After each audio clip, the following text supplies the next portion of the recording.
सबके आगे बढ़े कदम। जीवन पुष्प चढ़ाने निकले माता के चरणों में हम। वंदे मातरम, वंदे मातरम, वंदे मातरम।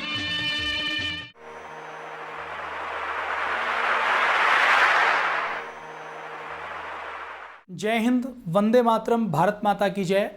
आधुनिक युग के योग ऋषि परम श्रद्धेय स्वामी जी महाराज और आधुनिक युग के धन्वंतरी परम पूज्य श्रद्धेय आचार्य बालकृष्ण जी महाराज को मैं नमन करता हूं, उनको स्मरण करता हूं, जिन्होंने भारत के गौरव को बढ़ाया है, जिन्होंने भारत की भूमि से दोबारा योग की, अध्यात्म की, वेद की, दर्शन की, उपनिषद की इस धारा को दोबारा से प्रभावित किया है। लाखों करोड़ों लोगों को जगाया है। भारत माता का मस्तक, भारत का सिर पूरी दुनिया में ऊंचा किया है। भारतीय संस्कृति की पुनः प्रतिष्ठा की है। आज के राष्ट्र गौरव के इस कार्यक्रम में हम बात करते हैं देशभक्ति की, बात करते हैं हम भारतीय सेना के जवानों के, भारतीय सेना के सैनिकों के बारे में। मन आक्रोशित है, मन उद्वेलित है। एक फिल्म इंडस्ट्री में सीरियल बनाने वाली एक डायरेक्टर ने भारतीय सेना का अपमान करते हुए, भारतीय सैनिकों के परिवार का अपमान करते हुए एक अमेजन की ऑनलाइन सर्विस के ऊपर, प्लेटफॉर्म के ऊपर XXX के नाम से एक वेब सीरीज बनाई है। XXX, जिसके नाम के बारे में ही ये कहा जाता है कि ये नाम केवल पोर्न फिल्मों के लिए यूज किया जाता है, ये नाम केवल ब्लू फिल्मों के लिए यूज किया जाता है। अर्थात ऐसा XXX जिसका नाम ही ये है कि जिसको कोई सभ्य व्यक्ति घर के अंदर नाम नहीं ले सकता, इसका उच्चारण नहीं कर सकता। एक बाप अपने परिवार के साथ, एक बहन अपने भाई के साथ बैठकर जिसको देख नहीं सकती, वैसी अश्लीलता और पोर्नोग्राफी परोसने का काम, वैसी हिंसा परोसने का काम जो भारत की संस्कृति के DNA से मैच नहीं करती, वो ये एकता कपूर नाम की डायरेक्टर अपने टीवी सीरियल में, अपने वेब सीरीज में कर रही हैं। हुआ क्या, किस्सा कुछ यूँ है। थोड़े दिन पहले इस XXX नाम की वेब सीरीज में, जिसका पहले सीजन 1 चलाया गया, और जब लगा कि ये नंगापन, ये नग्नता बेचने में बहुत पैसे मिलते हैं, इसको बनाने के लिए मेहनत कम करनी पड़ती है, क्रिएटिविटी की भी आवश्यकता नहीं है, केवल कुछ एक्टर को हायर करें, एक बंद कमरे के अंदर उनके कपड़े उतरवाएं और जो गंदे से गंदा, भद्दे से भद्दा सोचा जा सकता है उसको सोचकर उसको शूट कर डालें और उसको बेच दें। ऐसे लोग जो इनको शूट करने वाले लोग हैं, इनकी मानसिकता भी सब कुछ उपलब्ध करवाने वाली, सब कुछ बेचने वाली जैसी मानसिकता ही बन जाती है। ऐसे लोग जो संस्कृति के अनुरूप आचरण नहीं करते, उनके इन कार्यों को किसी भी प्रकार से हम ठीक नहीं ठहरा सकते। इसके ऊपर गहरा मन आद्वेलित है। उस सीरियल में हदें पार करते हुए ये दिखाया गया कि भारतीय सैनिक, सेना के सिपाहियों की पत्नी उनकी अनुपस्थिति में अपने बॉयफ्रेंड को बुलाकर, सेना की वर्दी पहनाकर उनके साथ अश्लीलता करती हैं। एक तरीके से ये सेना के मनोबल को तोड़ने की घटना है, पूरी सेना का मोरल डाउन करने की घटना ये है। इस घटनाक्रम में केवल भारतीय सेना का अपमान नहीं हुआ, भारतीय सेना के सैनिकों के परिवारों का अपमान नहीं हुआ, ओवरऑल भारत के लोकतंत्र के मंदिर का अपमान हुआ है, भारत के करोड़ों लोगों की भावनाओं का अपमान हुआ है। देखिए, किसी सभ्यता, किसी संस्कृति, किसी राष्ट्र को यदि नष्ट करना हो तो उसके अंदर जो दुर्जन व्यक्तियों का सम्मान करना प्रारंभ कर दीजिए। जो चीज़ उसके DNA से मैच नहीं करती, उन चीज़ों का प्रमोशन करना शुरू कर दीजिए, तो वो सभ्यता, वो संस्कृति, परिवार नष्ट हो जाएगा। एकता कपूर ने टीवी सीरियल ने, फिल्म्स में, हम किसी व्यक्ति विशेष की बात नहीं करते, ये पूरी एक विचारधारा है, पूरी एक क्रोनोलॉजी है, पूरा एक ये सिस्टम है, एक ये पूरा इकोसिस्टम है जो इस देश को टुकड़ों टुकड़ों में तोड़ना चाहता है। इस सिस्टम के तहत आप याद कीजिए 1992 का वो समय जब पहली बार सैटेलाइट टीवी आए थे। जब सैटेलाइट टीवी आए तो बहुत से सीरियल्स की बाढ़ आई, फिल्मों की बाढ़ आई, और उस सीरियल की बाढ़ में ऐसे ऐसे सीरियल आए, क्योंकि सास भी कभी बहू थी, नागिन, नगीना, पता नहीं कितने कितने सीरियल आए। उन सीरियल्स के अंदर क्या दिखाया गया? उन सीरियल्स के अंदर घर परिवार के अंदर जो नारी ममता की मूर्ति है, जो नारी सेवा, संघर्ष और समर्पण का दूसरा नाम है उस नारी जाति को, सास को बहू से लड़ते हुए, बहू को देवरानी से लड़ते हुए, देवरानी को जेठानी से लड़ते हुए, जेठानी को सास से लड़ते हुए, एक एक पत्नी के, एक एक महिला के 3-3 पुरुषों के साथ अफेयर दिखाए गए, शादी के बाद के विवाहोत्तर संबंध दिखाए गए, पुरुष के महिलाओं के साथ विवाहोत्तर संबंध दिखाए गए, अपने घर में ही अपने देवर, अपने ननद को रास्ते में हंसाने के लिए, रास्ते में फंसाने के लिए उसकी जासूसी करना, उसके लिए बाहर के व्यक्ति को सुपारी देना, ये सारी चीज़ें जो भारतीय दर्शन के साथ, भारत की परंपराओं के साथ मेल नहीं खाती, ये पिछले 25 सालों से लगातार परोसी जा रही हैं। और इन 25 सालों का हम डाटा देखते हैं तो इन 25 सालों में अपने देश में क्राइम बढ़ता जा रहा है। इन 25 सालों में जो रेप की घटनाएं हैं वो बढ़ती जा रही हैं। विडंबना ये है कि ये कुछ जो गैर जिम्मेदार मीडिया हाउस है, गैर जिम्मेदार टीवी चैनल हैं, गैर जिम्मेदार फिल्में हैं, गैर जिम्मेदार धारावाहिक हैं, वो निर्भया की मंदसौर के अंदर गैंग रेप की खबरें देंगे और खबरों के बीच में जब ऐड आता है तो ऐड भी सन्नी लियोनी के कंडोम का ऐड आता है। अगर अपने भारत के अंदर ये चीज़ें होंगी, खुलेआम होंगी, तो भारत की सभ्यता, भारत की संस्कृति बच नहीं पाएगी, भारत का गौरव बच नहीं पाएगा। फिल्मों का, सीरियल्स का समाज में कितना प्रभाव पड़ता है ये आज हम देख रहे हैं। हमारी सभ्यता, हमारी संस्कृति के ऊपर गहरा आघात नारी स्वतंत्रता के नाम पर, खुलेपन पर नाम पर, फ्रीडम ऑफ स्पीच के नाम पर डाली जा रही है। मैं एक आंकड़ा आपसे साझा करता हूं, 2012 में 24,000 रेप के केसेस दर्ज किए गए थे। 2016 आते आते वो केस हो गए 38,947। मतलब क्या है? मतलब वो केस 50% बढ़ गए।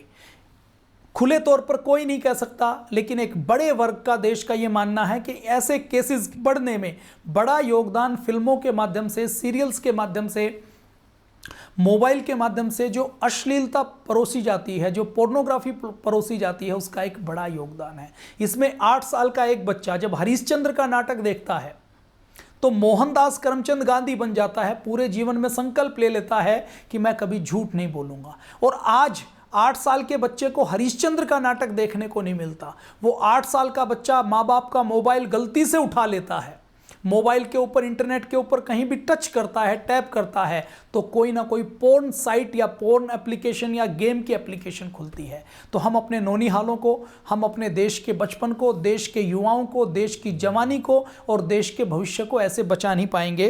तो ये सारा षड्यंत्र पूरे भारत के सामने चल रहा है। षड्यंत्र सीमाओं पर चल रहा है, सीमाओं के बाहर चल रहा है। देश के अंदर टुकड़े टुकड़े करने के लिए, देश का मोरल डाउन करने के लिए, देश को खंड खंड तोड़ने के लिए लगातार टुकड़े टुकड़े गैंग, एनजीओ गैंग ये काम कर रहे हैं। और अब जो इन्होंने कार्य किया है वो भारतीय सेना के मनोबल को तोड़ने का काम किया है। भारत की सेना का मनोबल, ये रेप की, ये जो सेना के अपमान की घटना, इसमें सेना में हमारा अशोक चक्र दिखाई दे रहा है। हमारे राष्ट्रीय प्रतीक, जिन राष्ट्रीय प्रतीकों के लिए हमारा एक सैनिक हंसते हंसते बलिदान कर जाता है, उन प्रतीकों का अपमान हो रहा है। और सबसे बड़ी बात, जब हमारा एक सैनिक हमारे देश में मोर्चे पर लड़ता है तो केवल वो सैनिक नहीं लड़ता, वो सैनिक तो बंदूक लेकर बॉर्डर के ऊपर दिखाई देता है, उसके पीछे उसका पूरा परिवार लड़ता है। उसकी पत्नी, उनकी माँ, उनकी बहन, उनका पिता, उनका पूरा परिवार उनको संबल देता है कि हमारी चिंता करने की आवश्यकता नहीं है, देश की चिंता करो, भारत माता की चिंता करो। घर में जो आप जैसे, हम जैसे लोग रहते हैं वो कल्पना कर सकते हैं, घर में खेती का काम, पशु बीमार, पशु का काम करना, रिश्तेदारियों का काम करना, शादी में जाना, विवाह के छोटे भाइयों और बहनों के कार्य निपटाना, बहनों के काम निपटाना, सामाजिक जिम्मेदारियों का निर्वहन करना, घर के अंदर दूध लाने से लेकर, बच्चों की पेरेंट्स मीटिंग में जाने से लेकर, बच्चों के ट्यूशन से लेकर, बच्चों को पढ़ाने से लेकर, अड़ोसी पड़ोसी के झगड़े से लेकर, माता पिता की बीमारी से लेकर, पत्नी के गर्भवती होने की, प्रेगनेंसी में हॉस्पिटल जाने से लेकर, एक नहीं ऐसे हजारों काम होते हैं जब घर के अंदर एक पुरुष की, घर के मुखिया की आवश्यकता पड़ती है। लेकिन इन सारी जिम्मेदारियों को निभाने का काम उस बॉर्डर के ऊपर लड़ रहे सैनिक की उपस्थिति में उसकी पत्नी निभाती है। और यदि उस पत्नी का अपमान होता है, उस सैनिक के परिवार का अपमान होता है, तो ये केवल एक सैनिक का अपमान नहीं है, सेना का अपमान नहीं है, राष्ट्र का अपमान है। इससे राष्ट्र का मनोबल नीचे गिरता है। देखिए, मिलिट्री साइंस, मिलिट्री साइकोलॉजी, सैन्य विज्ञान और सैन्य मनोविज्ञान ये कहता है कि युद्ध जितने भी होते हैं उन युद्धों के मोर्चे पर सैनिक नहीं लड़ता, केवल हथियारों से लड़ाई नहीं होती, केवल संख्या के बल पर युद्ध जीता नहीं जाता, केवल किस सेना के पास कौन सी तकनीक है, कौन सी टेक्नोलॉजी है, इसके आधार पर भी विजय नहीं होती। युद्ध में विजय होती है मनोबल के आधार पर। फिल्म इंडस्ट्री और टीवी इंडस्ट्री और मीडिया का एक ग्रुप जो कहीं ना कहीं विदेशी शक्तियों से प्रभावित है, उनसे संचालित होता है, वो जब भी कोई ऐसी बात आती है तो उस समय सेना के ऊपर सवाल उठाने का, सेना को, राष्ट्रवादी व्यक्तियों को, राष्ट्रवादी संस्थाओं को, राष्ट्रवादी शक्तियों को कटघरे में उठाने का काम करते हैं। हमें उनसे सावधान होने की आवश्यकता है और यदि सेना का कोई अपमान करता है तो हमें उस अपमान का विरोध करना है, उसका प्रतिकार करना है और सैनिकों के साथ खड़ा होना है। अपने भारत के अंदर विडंबना क्या है? अपने भारत के अंदर विडंबना यह है कि अपने भारत के अंदर जब हमारी परंपराओं का, हमारी मान्यताओं का कोई अपमान करता है तो हम उसको सहजता से स्वीकार कर लेते हैं। हमारे अंदर एक हिंदू फोबिक नाम की बीमारी हो गई है। हम अपने हिंदू समाज के अंदर, अपने भारतीय समाज के अंदर, हमारी वैदिक सनातन परंपराओं के अंदर जब कोई कमी निकालता है तो हम मौन होकर उसका समर्थन करते हैं। वो कमी नहीं भी है तो भी हम खुलेपन के नाम पर, बुद्धिजीवी होने के नाम पर, सेक्युलर होने के नाम पर उसके साथ खड़े हो जाते हैं। फिल्मों में जब गहने पहनकर, जेवर पहनकर बड़े बड़े मकान दिखाई दिए जाते हैं, जब बड़े बड़े घर दिखाई देते हैं, एसी दिखाई देते हैं, गाड़ियां दिखाई देते हैं, सुख संसाधन दिखाई देते हैं, तो हमारे देश में रिश्ते तोड़े गए इसी टीवी और सीरियल ने। परिवार, जो ज्वाइंट फैमिली, जो संयुक्त परिवार हमारे देश की एक बड़ी ताकत है। हमारे देश की बड़ी ताकत क्या है? हमारे देश की इकोनॉमी डाउन हो जाए तो भी हमारे देश के लोग भूखे नहीं मर सकते। क्यों? क्योंकि ज्वाइंट फैमिली है। ज्वाइंट फैमिली है, एक व्यक्ति यदि बेरोजगार हो भी गया तो पिता उसको खिला देगा, बड़ा भाई खिला देगा, छोटा भाई खिला देगा। घर में कोई बीमार हो गया तो घर का सिस्टम चरमराता नहीं है, चलते फिरते हुए उस बीमार व्यक्ति को संभालने का काम हो जाता है। घर में बच्चे हैं तो बच्चों को संस्कार देना है, तो दादाजी के पास, दादी जी के पास समय है तो वो उनको परंपराओं का, नैतिकता का, मोरल स्टोरीज के माध्यम से, हमारी पूजा पाठ की पद्धतियों से लाकर बड़े बूढ़ों का कैसे सम्मान करना है, एक दूसरे की रिस्पेक्ट कैसे करनी है और खेल खेल में जीव जंतुओं के प्रति दया कैसे रखनी है, भारत माता का सम्मान कैसे करना है, धरती माता का सम्मान कैसे करना है। हमारी अनपढ़ दादी, नानी, दादा, नाना खेल खेल में उसको सिखा देते थे। उस संयुक्त परिवार को तोड़ने का काम ये टीवी सीरियल कर रहे हैं। भौतिकतावादी, जब कोई महिला टीवी के अंदर ड्रेस देखती है, साड़ी देखती है, गहने देखती है, एसी देखती है, फ्रिज देखती है, नए नए आधुनिक बंगले देखती है, तो उसको ये लगता है कि मेरे पास भी ये होना चाहिए।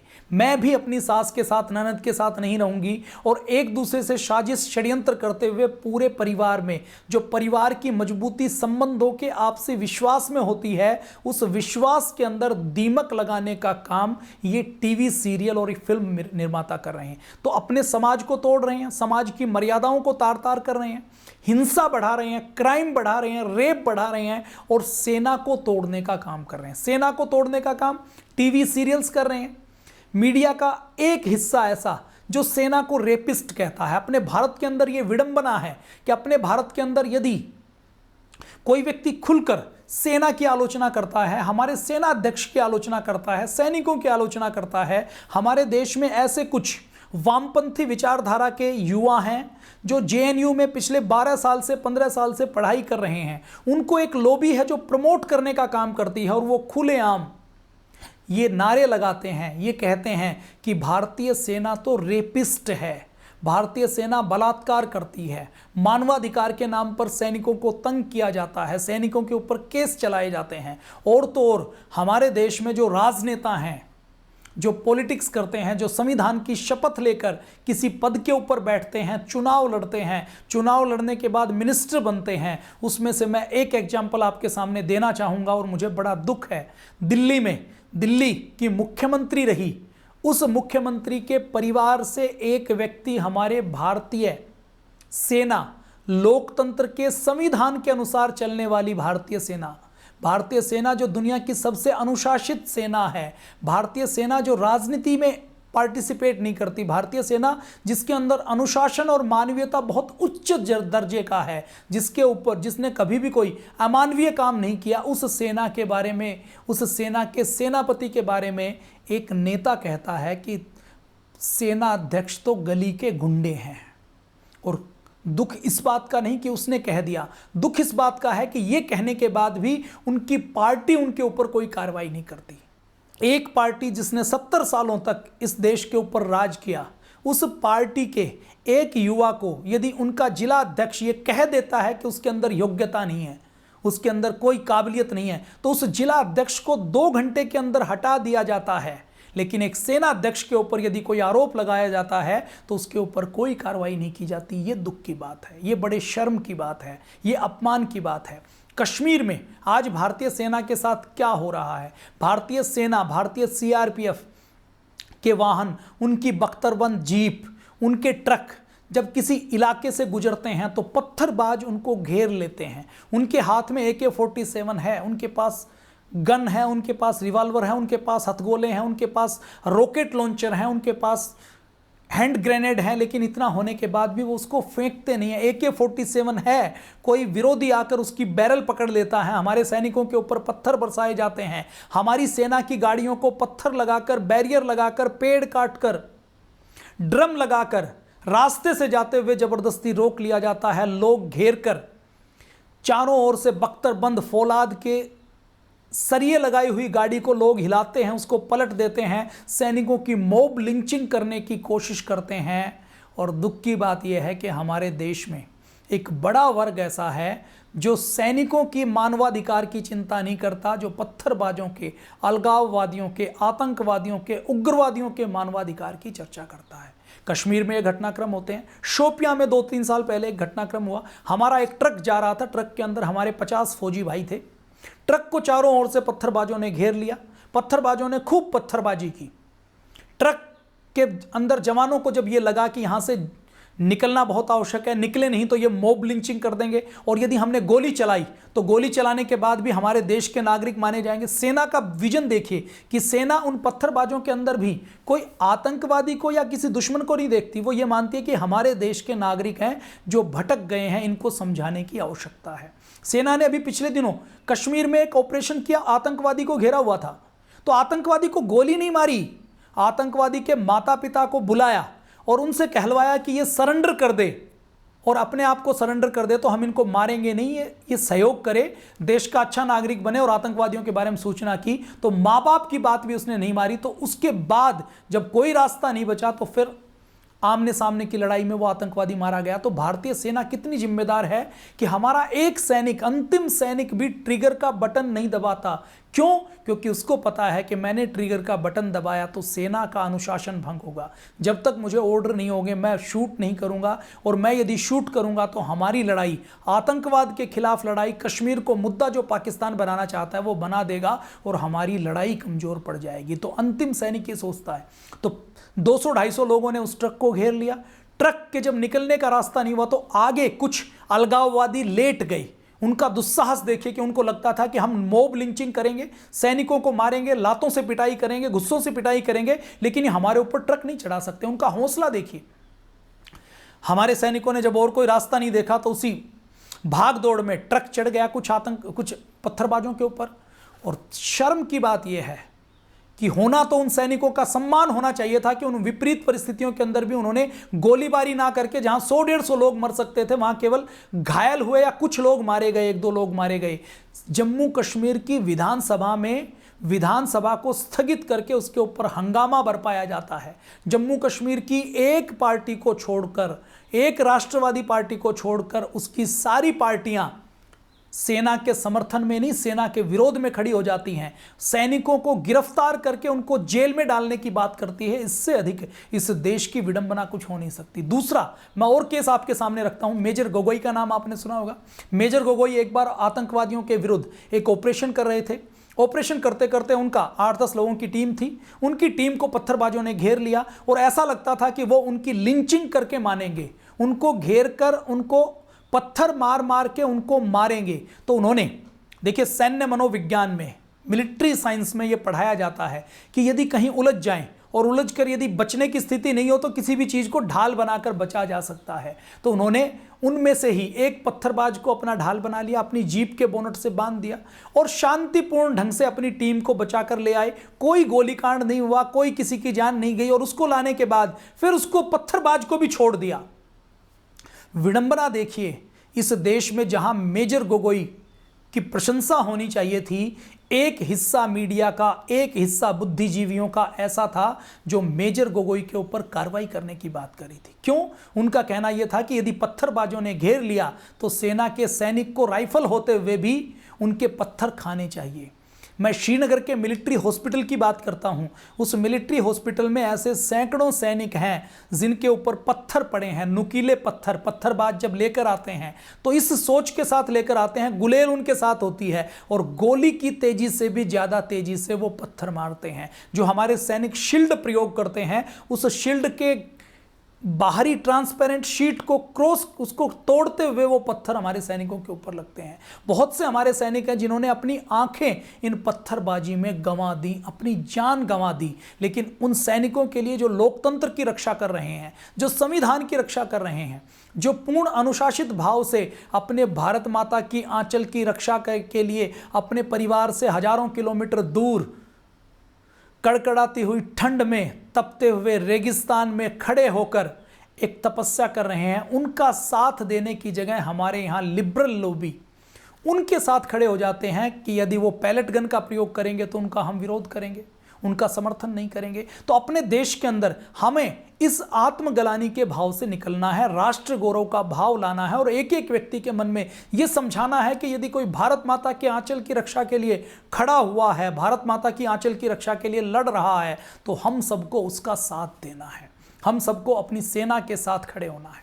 तो ये पत्थरबाज करते क्या हैं? पत्थरबाज पत्थर बरसाते हैं। और 3-4 साल पहले सेना ने एक निर्णय लिया कि हम पत्थरबाज हैं, अपने देश के हैं, तो हम इनके ऊपर गोली तो नहीं चलाएंगे, लेकिन हम रबड़ की गन चलाएंगे, इनके ऊपर पैलेट गन चलाएंगे। और पैलेट गन चलाने के लिए उन्होंने पैलेट गन की परमिशन की, विदेशों से पैलेट गन इंपोर्ट की गई।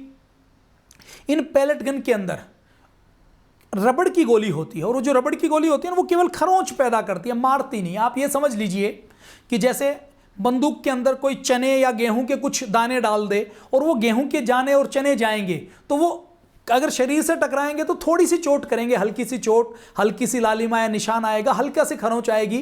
केवल वो इतना करते हैं कि पत्थरबाज को जब पैलेट गन लगती है तो पत्थरबाज थोड़ा सा बैकफुट पर आ जाता है, डिफेंसिव हो जाता है, उसको हल्का सा दर्द होता है और वो अपने आप को संभालने में लग जाता है। उसके हाथ पैर नहीं टूटते, उसकी जान नहीं जाती। लेकिन इस पैलेट गन के प्रयोग करने के बाद भी मानवाधिकार आयोग के एनजीओ गैंग ने, मानवाधिकार के नाम पर रोटियां सेकने वाले गैंग ने और उसके साथ लिबरल लॉबी ने, असुर गैंग ने, टुकड़े टुकड़े गैंग ने उनको इतना मुद्दा बनाया कि सेना को पैलेट गन का प्रयोग करने वाला अपना आदेश वापस लेना पड़ा। और जो अब मैं आपके सामने कहने वाला हूं उसको जानकर आपको बहुत दुख होगा। अपने देश में हमारे एक बीएसएफ के रिटायर्ड आईजी हुए हैं, उन्होंने एक बार एक बयान दिया। उन्होंने ये कहा कि पूरी दुनिया में किस देश में, आप बता दीजिए मुझे, कोई एग्जाम्पल दे दीजिए कि कौन सा ऐसा देश है जिस देश में सैनिकों के ऊपर पत्थर पड़ते हों। आगे वो कहते हैं कि यदि अपने भारत में किसी नेता के ऊपर कोई जूता फेंके, कोई अंडा फेंके, कोई कागज फेंके, कागज का गोला बनाकर भी फेंके तो उसको तुरंत गिरफ्तार कर लिया जाता है, शाही फेंके तो गिरफ्तार कर लिया जाता है, उसके ऊपर मुकदमा चलाया जाता है। लेकिन यह भारत की विडंबना है कि भारत के अंदर यदि आप सेना के ऊपर पत्थर फेंकते हैं, सुरक्षा बलों के ऊपर पत्थर फेंकते हैं, उनको पत्थर मारते हैं, तो जो संविधान की रक्षा कर रहे हैं, जो अपनी ड्यूटी कर रहे हैं, तो यहां पर पत्थर मारने वालों को गिरफ्तार नहीं किया जाता, बल्कि सेना के जवान को गिरफ्तार किया जाता है। वो सवाल करते हैं पूरे देश के सामने, आपसे और हमसे भी ये सवाल है कि क्या दुनिया के किसी देश में ऐसी घटना होती है? क्या दुनिया के किसी देश में ऐसी घटना हो सकती है?